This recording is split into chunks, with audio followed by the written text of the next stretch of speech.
let me tell you a story. So this was around in December 2024, ठीक है. And so मेरे जनवरी में inter के एग्ज़ाम थे, जनवरी 2025 में. एंड दिसंबर में एक दिन था, आई गेस 15th या 20th दिसंबर के आसपास कुछ दिन थे, where I was not able to focus on my studies. Exams में सिर्फ 15-20 डेज़ बाकी थे and I was not able to focus at all. ठीक है, मेरा फोकस ही नहीं बन रहा था और मेरा रिविज़न बचा हुआ था अभी. सो उस टाइम क्या होता था, उस टाइम मैं पढ़ते पढ़ते मेरे को समझ नहीं आ रहा होता था, जिसकी वजह से मैं और पैनिक करता था या और मेरे को टेंशन हो जाती थी, जिसकी वजह से मैं और भी ज़्यादा नहीं पढ़ पाता था. सबके साथ होता है, आई एम श्योर आपके साथ भी होता होगा. एंड कम्पिटिटिव एग्ज़ाम्स के लिए अगर आप तैयारी कर रहे हो तो आई एम श्योर कि आपके साथ हो सकता है एग्ज़ाम डेज में, क्योंकि उस टाइम आपके ऊपर प्रेशर रहता है. ठीक है.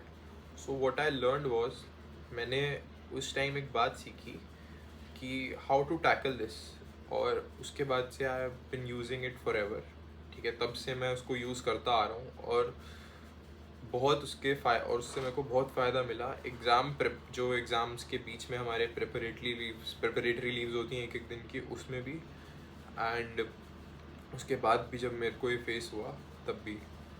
So what you should do, अगर आपको एग्ज़ाम्स की वजह से या पैनिक हो रहा है कि आप पढ़ नहीं पा रहे, फोकस नहीं बन रहा, कंसंट्रेशन ही नहीं बन रहा बिल्कुल भी, what you should do is should just close your books. ठीक है, बुक्स को क्लोज करना है, अपनी टेबल से दूर हटना है, लाइट्स ऑफ करनी है उस कमरे की या जहाँ पे आप पढ़ रहे हो, वहाँ को उस जगह को वाइंड अप करना है. ठीक है, घर से किसी क्लोज इन्वायरमेंट में आपको नहीं बैठना. What you need to do is आपको बाहर निकल जाना है अपने घर से या फिर कमरे से और थोड़ी फ्रेश एयर में जाना है. ठीक है, फ्रेश एयर में जाना है. और अगर आपके पास कोई ऐसा दोस्त है जो आपकी पढ़ाई से रिलेटेड बातें नहीं करता, ठीक है, वो पढ़ाई से अलग है, या वो सीए नहीं कर रहा, या फिर जस्ट वो आपसे पढ़ाई की बातें नहीं करता, जो सबसे फालतू बातें करता होगा ना आपका फ्रेंड, सबसे फालतू बातें, सबसे रैंडम, जिसके साथ आप बहुत चिल करते हो, तो उसको बुला लेना है या फिर उसको फ़ोन लगा लेना है थोड़ी देर. ठीक है, और उससे आपको 10-15 मिनट बात करनी है, जस्ट इधर उधर की बातें करनी है, पढ़ाई से रिलेटेड कोई बात नहीं करनी. आई एम टेलिंग यू, अगर आपने आधा घंटा ऐसे कर लिया बाहर खुले में, आपने अपने उस फ्रेंड से बात कर ली ना, आई एम प्रेटी श्योर, या फिर आप अपनी फैमिली के साथ टाइम स्पेंड कर सकते हो. ठीक है, हाफ एन आवर, बट आपको पढ़ाई से रिलेटेड कोई बात नहीं करनी. What you need to do is just talk about random stuff. Random stuff क्या होता है, कुछ भी इधर उधर की किसी और की बातें कर ली, या फिर आपके कुछ अपकमिंग इवेंट आ रहा है उससे रिलेटेड बातें कर ली. ऐसे टॉपिक्स में इंडल्ज करो जिससे आपकी पढ़ाई का कोई रिलेशन ना हो. सबसे फालतू बातें करो, बिल्कुल फालतू, जिसका कोई सिर पैर ही ना हो बेसिकली. उसके बाद जब आप पढ़ने बैठोगे ना, आपको अपने आप चीज़ें समझ आने लगेंगी. ठीक है, और सबसे आप बेकार तरीका ब्रेक लेने का क्या हो सकता है पता है?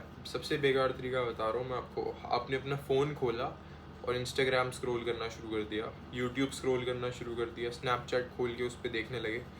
ठीक है, वो सबसे बेकार तरीका है ब्रेक लेने का या अपने माइंड को रिलैक्स करने का. क्यों? क्योंकि आपका माइंड बिल्कुल भी रिलैक्स नहीं होगा उस तरीके से. आपका ऑलरेडी, आप जब रिलैक्स करना चाह रहे हो तो आप एक किताब बंद करके आप स्क्रीन में देख के रिलैक्स नहीं कर पाओगे आप.